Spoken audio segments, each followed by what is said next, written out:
সম্মানিত অনলাইন বন্ধুগণ, আসসালামু আলাইকুম। আপনারা কেন ছাগল দিয়ে কুরবানি করবেন? এজন্যই আপনি ছাগল দিয়ে কুরবানি করেন, কারণ রাসূলুল্লাহ সাল্লাল্লাহু আলাইহি সাল্লাম বলেছেন, তোমরা মোটা তাজা খাসি ছাগল দিয়ে কুরবানি করো। এজন্যই আমরা কি মোটা তাজা খাসি ছাগল দিয়েই কুরবানি করতে হবে। তো গরু দিয়ে করলে হবে না এটা না, কিন্তু উত্তম হচ্ছে ছাগল দিয়ে কুরবানি, কারণ হাদিসে এটার তাগিদ দেওয়া হয়েছে বেশি। এজন্য সামনে আমাদের কুরবানি, আপনারা যেন ছাগল কিনে প্রতারিত না হন, ছাগল কিনে যেন আপনারা না ঠগেন, এজন্যই আজকে আপনাদের ছাগলের সঠিক মাপটা আমরা দেখিয়ে দেব। এই যে আমাদের হাতে ফিতা আপনারা দেখতে পাচ্ছেন, নিব দেখেন। প্রথমে আমরা ছাগলের এই পেটের এই ব্যাড়ের মাপটা নেব। এই যে দেখেন, এই মাপটা হচ্ছে 36। এই যে এই মাপটা 36 হচ্ছে। এই 36 মাপের পরে আমরা ছাগলের এই গলার এই হাড় থেকে পেছনের হাড় পর্যন্ত আমরা নেব।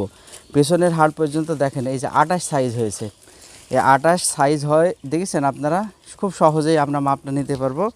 এবার এটা দিয়ে আমরা খাতা কলমে, আপনাদের ভিডিওটা শর্ট করার কারণে আমরা আগেই খাতায় লিখে রেখেছি। আপনারা দেখেন, বেড গুণ দৈর্ঘ্য, আর এটা হচ্ছে সূত্র 660।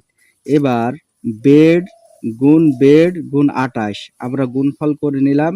এবার এই যে আমাদের সূত্রটা, এটা দিয়ে আমরা গুণ করলাম, আমাদের গুণফল আসলো 36,288। এই 36,288 আমরা 660 দিয়ে ভাগ করব। এই 660 দিয়ে ভাগ করার কারণে আমাদের টোটাল ছাগলের ওজনটা আসলো 55 কেজি। আপনারা দেখতে পাচ্ছেন, এই 55 কেজি আমরা এবার 2 দিয়ে ভাগ করব।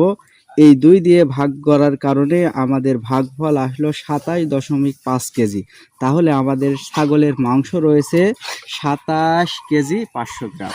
একেবারে সহজ হিসাবে, কোনো স্কেল ছাড়াই আপনাদেরকে দেখিয়ে দিলাম। এভাবে যদি আপনারা একটা ফিতা নিয়ে ছাগল কেনেন, আপনারা প্রতারিত হবেন না। আপনাদের কুরবানি আল্লাহ তাআলা কবুল করুন, আমিন। আসসালামু আলাইকুম।